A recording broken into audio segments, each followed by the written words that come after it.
اس وقت وہاں پر ایک شخص باقوم نامی کر ہوتا ہے کہ مکہ مکرمہ میں آیا ہوا تھا، وہ روم سے تھا، اور اس نے جب دیکھا کہ یہ لوگ خانہ کعبہ کو نئے سرے سے بنانا چاہتے ہیں تو اس نے اپنی سروسز آفر کی کہ میں کنسٹرکشن کو بہت اچھا جانتا ہوں، اگر آپ لوگ اس مقدس کام میں مجھے بھی شریک کر لو تو۔ لیکن مکہ والوں نے کہا کہ یہ آپ کا مشورہ ہم لے لیں گے لیکن کام ہم سارا خود کریں گے۔ تو وہ حکمت آج سمجھ میں آ گئی سب کو کہ اگر وہ سارا کور کر لیا جاتا تو کعبۃ اللہ کے اندر نوافل پڑھنے کی جو سعادت وہ تو صرف یہ وی آئی پیز اور یہ بڑے لوگ جو ہے انہی کو حاصل ہوتی،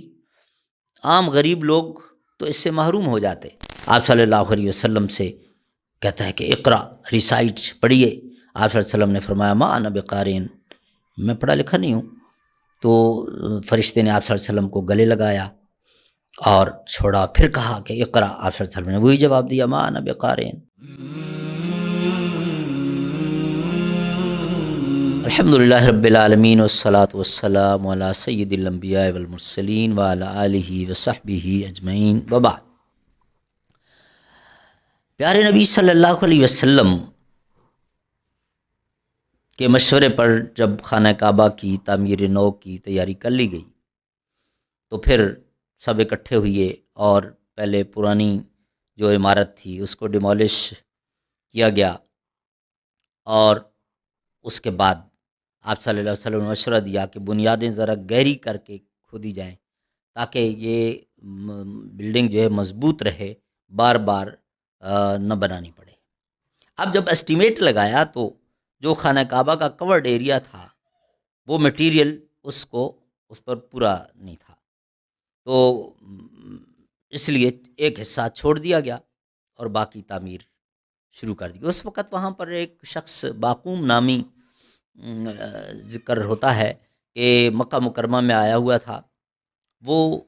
روم سے تھا، اور اس نے جب دیکھا کہ یہ لوگ خانہ کعبہ کو نئے سرے سے بنانا چاہتے ہیں تو اس نے اپنی سروسز آفر کی کہ میں کنسٹرکشن کو بہت اچھا جانتا ہوں، اگر آپ لوگ اس مقدس کام میں مجھے بھی شریک کر لو تو۔ لیکن مکہ والوں نے کہا کہ یہ آپ کا مشورہ ہم لے لیں گے لیکن کام ہم سارا خود کریں گے۔ چنانچہ وہ بھی جہاں کہیں مشورہ اس نے مناسب سمجھا دیا تو تعمیر شروع ہوئی اور ایک ٹکڑا جو چھوڑ دیا گیا۔ اب یہاں پر ایک چیز آتی ہے، وہ جو ٹکڑا چھوڑ دیا گیا اس کو آج ہم حتیم کہتے ہیں، کہ سارے قبائل تھوڑی سی محنت اور کر لیتے اور پورا کور کرتے۔ کچھ لوگ شاید حیران ہوں اس پر، لیکن ہر کام میں اللہ تعالیٰ کی کوئی نہ کوئی حکمت ہوتی ہے۔ یہ جو ہم جملہ عام طور پہ بول رہے ہوتے ہیں تو وہ حکمت آج سمجھ میں آ گئی سب کو کہ اگر وہ سارا کور کر لیا جاتا تو کعبۃ اللہ کے اندر نوافل پڑھنے کی جو سعادت وہ تو صرف یہ وی آئی پیز اور یہ بڑے لوگ جو ہے انہی کو حاصل ہوتی، عام غریب لوگ تو اس سے محروم ہو جاتے۔ تو اب وہ ٹکڑا ایک جو ہے الگ گویا کہ اللہ تعالیٰ نے چھڑوا دیا کہ غریب سے غریب آدمی بھی جو وہاں پہنچ گیا مسجد حرام میں، اگر وہ کعبۃ اللہ کے اندر نوافل پڑھنے کی سعادت حاصل کرنا چاہتا ہے تو حتیم میں جا کر جتنے چاہے نوافل پڑھ لے۔ وہاں فرض نماز نہیں ہوتی، اس لیے جب جماعت کھڑی ہوتی ہے تو شرطے ہادیوں کو اور وہاں اندر جو زائرین ہیں ان کو سب کو کہتے ہیں کہ باہر آ جائیے، حتیم سے باہر نکال دیتے ہیں۔ تو بہرحال وہ ٹکڑا چھوڑ کے باقی تعمیر شروع ہو گئی، اور حجر اسود جو جنت سے آیا ہوا پتھر تھا کعبہ کے لیے ایک تحفہ،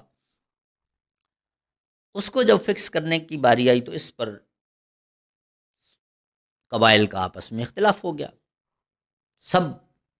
کہتے تھے کہ میں کروں گا، ایک کہتا تھا میں کروں گا، میں نے یہ میرا یہ کنٹریبیوشن، میں نے فلاں بڑا کام کیا، فلاں بڑا کام کیا، لہذا میرا حق بنتا ہے کہ میں۔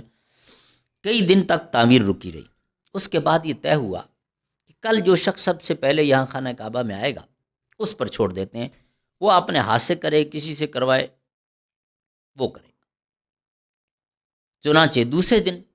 جب پہنچے رسول کریم صلی اللہ علیہ وسلم، تو آلریڈی آپ کا معمول تھا کہ رات کے پچھلے پیر خانہ کعبہ تشریف لے آیا کرتے تھے، اور اس وقت جو بھی عبادت کا آپ کا معمول بنا ہوا تھا آپ اللہ تعالیٰ کی عبادت کرتے تھے۔ صبح دم جب لوگ آئے اور آپ صلی اللہ علیہ وسلم کو دیکھا، آپ موجود ہیں سب سے پہلے، تو خوش ہو گئے، اور سب نے کہا کہ واقعتاً یہی نوجوان اس قابل کہ ان کے ہاتھ سے یہ فیصلہ ہو، پہلے بھی کئی معاملات میں انہوں نے ہمیں خون خرابے سے بچایا، ان کا فیصلہ ہمیشہ بہت اچھا فیصلہ ہوتا ہے اور سب قبول کرتے ہیں، لہٰذا آج یہ فیصلہ بھی انہی کے ہاتھوں ہوگا۔ چنانچہ رسول اللہ صلی اللہ علیہ وسلم نے اپنی کمال حکمت کے تحت اپنی چادر بچھائی اور اس میں حجر اسود رکھ دیا، اور ان سارے قبائل سے کہا کہ اپنا ایک ایک نمائندہ دے دو۔ نمائندے آگے بڑھے، آپ نے فرمایا کہ اٹھاؤ اس کو، سارے مل کر چادر اٹھا کے لے کر آ رہے ہیں اس کارنر میں کعبۃ اللہ کے جہاں حجر اسود کو لگانا تھا۔ وہاں تک جب پہنچے تو پھر آپ صلی اللہ علیہ وسلم نے اپنے دست مبارک سے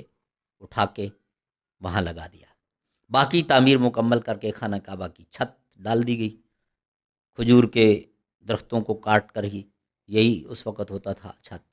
تو آپ صلی اللہ علیہ وسلم یہ چھت تک آپ اس تعمیر میں شامل رہے۔ کعبۃ اللہ کی اس تعمیر نو کے بعد آپ صلی اللہ علیہ وسلم کی طبیعت میں یکسر ایک تبدیلی آئی، اور وہ یہ کہ پہلے آپ یہاں خانہ کعبہ میں آ کر عبادت کیا کرتے تھے، اب آپ پرائیویسی پسند فرمانے لگے کہ آبادی سے دور نکل جاؤں جہاں مجھے کوئی نہ دیکھے اور وہاں جا کر میں اللہ کی عبادت کروں۔ چنانچہ آپ صلی اللہ علیہ وسلم پہاڑوں میں نکل جاتے، اور جوں جوں وقت گزرتا گیا آپ کا عبادت کا ڈیوریشن بڑھتا گیا، اور پھر ایک دن یوں آپ صلی اللہ علیہ وسلم پہاڑی کے اوپر چڑھنے لگے، چڑھتے گئے، جب ٹاپ پہ پہنچے تو کیو سی نظر آئی، غار سی، اور اس میں جب اندر داخل ہوئے تو دیکھا کہ آگے سے وہ کھلی ہوئی اور وہاں سے خانہ کعبہ نظر آ رہا تھا۔ تو آپ صلی اللہ علیہ وسلم خوش ہو گئے کہ یہاں نہ تو کوئی آ سکتا ہے اور کوئی ڈسٹرب بھی نہیں کرے گا، اور کعبۃ اللہ بھی نظر آتا رہے گا۔ تو آپ صلی اللہ علیہ وسلم نے پھر اسی جگہ کو اپنی عبادت کے لیے پسند فرما لیا اور وقف کر لیا۔ تو اس کو ہم جو ہے نا پورے پہاڑ کو جبل نور کہتے ہیں، اور اس غار کو غار حرا کہتے ہیں۔ آپ صلی اللہ علیہ وسلم وہاں عبادت کے لیے تشریف لے جایا کرتے تھے۔ چنانچہ ایک دن عبادت میں مصروف تھے کہ فرشتہ آیا انسانی شکل و صورت میں، پہلے اس کے پاؤں زمین پر اور سر اتنا کہ آسمان کو جیسے ٹچ کر رہا ہو، پورا اس پہ اتنی ہائٹ، اور پھر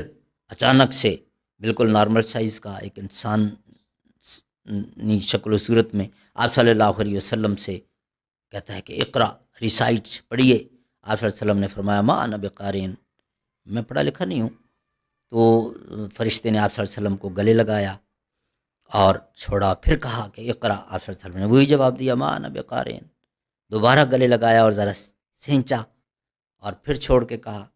اقرا، آپ صلی اللہ علیہ وسلم نے فرمایا ما انا بقارئ، پھر تیسری مرتبہ گلے لگایا اور اچھی طرح آپ صلی اللہ علیہ وسلم کو، اور اس کے بعد اقرا بسم ربک الذی خلق، خلق الانسان من علق، اقرا وربک الاکرم الذی علم بالقلم، علم الانسان ما لم یعلم۔ یہ 5 آیات سورہ اقرا کی آپ صلی اللہ علیہ وسلم کو سنائیں اور غائب ہو گیا۔ رسول کریم صلی اللہ علیہ وسلم کی وہ ڈیٹیلڈ سٹیٹمنٹ، حدیث جس کو آپ کہتے ہیں، صحیح بخاری شریف میں اور دیگر کتابوں میں موجود ہے کہ آپ صلی اللہ علیہ وسلم فرماتے ہیں کہ میرے وجود پر کپ کپی طاری ہو گئی، ٹمپریچر ہونے لگا، بخار کی کیفیت ہونے لگی، بڑا اضطراب، بے چینی سی ہونے لگی۔ تو جلدی جلدی آپ صلی اللہ علیہ وسلم گھر تشریف لے آئے، آتے ہی حضرت خدیجہ کو فرمایا کہ زملونی زملونی، کور می، مجھے چادر دے دیں، چادر دے دی۔ حضرت خدیجہ نے پوچھا کہ کیا ہوا آپ کو، کیونکہ آپ صلی اللہ علیہ وسلم کا جو معمول تھا، جتنے بھی تھکے ہارے ہوئے جو بھی مسائل، گھر میں جب داخل ہوتے تو حشاش بشاش اور جو ہے مسکراتے ہوئے آپ صلی اللہ علیہ وسلم گھر میں تشریف لاتے تھے۔ آج ذرا کیفیت مختلف تھی، تو اس لیے حضرت خدیجہ نے پوچھا، آپ صلی اللہ علیہ وسلم کا سانس پھولا ہوا اور بے چین سے آپ خاموش رہے۔ تو حضرت خدیجہ نے تھوڑی دیر کے لیے آپ کو چھوڑ دیا، اور اس کے بعد جب دیکھا کہ اب ایک حد تک آپ صلی اللہ علیہ وسلم ریلیکس ہیں، تو پھر آپ صلی اللہ علیہ وسلم سے پوچھا، تو آپ صلی اللہ علیہ وسلم نے وہ غار میں جو کچھ دیکھا تھا پوری کیفیت بیان کی، اور ساتھ ہی اپنی پریشانی کا کہ یہ کون تھا، مجھ سے کیا چاہتا ہے اور کیا بات کرنا چاہتا ہے، میرے ساتھ یہ کیا ہونے والا ہے۔ تو حضرت خدیجہ رضی اللہ تعالی عنہا نے فوراً آپ صلی اللہ علیہ وسلم کو تسلی دی، اور تسلی کن الفاظ سے دی یہ انشاءاللہ تعالیٰ ہم اگلے لیکچر میں بات کریں گے۔